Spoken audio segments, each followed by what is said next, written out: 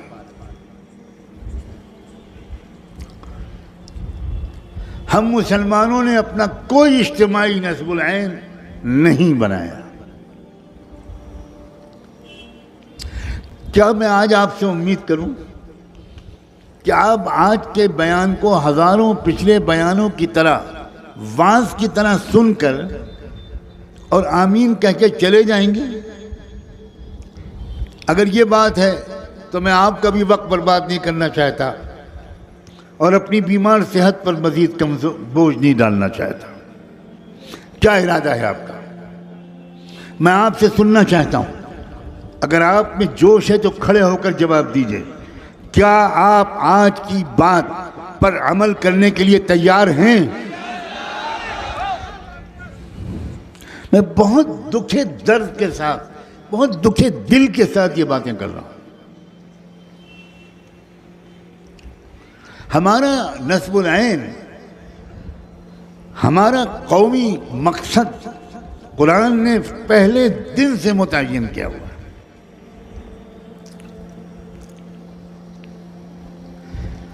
کچھ جوشیلے مسلمان یہ سمجھ رہے ہوں گے اس وقت، نوجوان، کہ میں اپنا قومی مقصد یہ بتاؤں گا کہ ہمارے ملک میں اسلامی حکومت قائم ہو جائے۔ ہو سکتا ہے کچھ جوشیلے نوجوان، یہ پٹھانوں کا شہر ہے، ہرگز نہیں، یہ قرآن کا بتایا ہوا مقصد نہیں۔ کان کھول کے سن لیجئے، قرآن مجید حکومتوں اور اقتدار پر قبضہ کرنے کے لیے نہیں اتارا گیا۔ رحمت دو عالم سیدنا محمد الرسول اللہ صلی اللہ علیہ وآلہ وسلم دنیا کی حکومتوں کا تختہ پلٹ کر حکومت اور ستہ پر قابض ہونے کے لیے نہیں بھیجے گئے۔ یہ الزام تو دشمن ان پر لگاتے ہیں۔ افسوس یہ ہے کہ مسلمانوں کی اکثریت بھی اپنی جہالت کی وجہ سے، قرآن کو براہ راست نہ سمجھنے کی وجہ سے یہی مقصد سمجھنے لگے۔ میں 2 آیتیں پڑھتا ہوں، علماء بیٹھے پوچھئے ان آیتوں کا کیا مطلب ہے۔ قرآن نے کہا لَقَدْ أَرْسَلْنَا رُسُلَنَا بِالْبَيِّنَاتِ وَأَنزَلْنَا مَعَهُمُ الْكِتَابَ وَالْمِيزَانَ لِيَقُومَ النَّاسُ بِالْقِسْطِ۔ قرآن نے کہا ہم نے سارے نبیوں کو جو بھیجا، معجزے اور بہت واضح دلیلیں، کھلی ہوئی تعلیمات، کتاب اور ترازو دے کر جو بھیجا، اس کا مقصد صرف ہمارا ایک ہے، سب نبیوں کو بھیجنے کا، تاکہ تمام لوگ انصاف قائم کریں۔ قرآن نے کہاں کہا کہ اسلامی حکومت قائم کرنے کے لیے ہم نے رسولوں کو بھیجا. اگر یہ مقصد ہوتا تو کامیاب حضرت نوح علیہ السلام نہیں تھے، حضرت ادریس کامیاب نہیں تھے، حضرت شیس کامیاب نبی نہیں تھے. ہمت ہو تو کہو کہ یہ انبیاء ناکام تھے.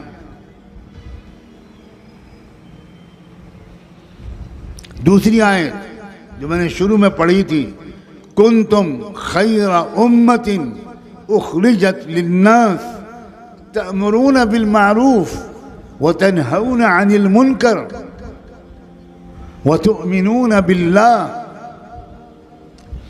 کہ تم ایک بڑی بہترین قوم ہو، امت بنائی گئی ہو.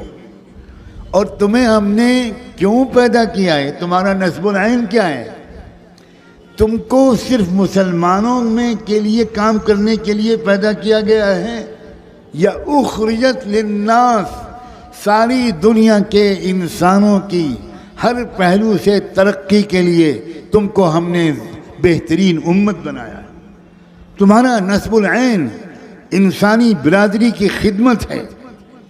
اور آگے کہا تأمرون بالمعروف وتنہون عن المنکر، تمہارا اصل کام، تمہارا اصل مشن یہ ہے کہ تم اچھے کاموں کو پھیلاؤ.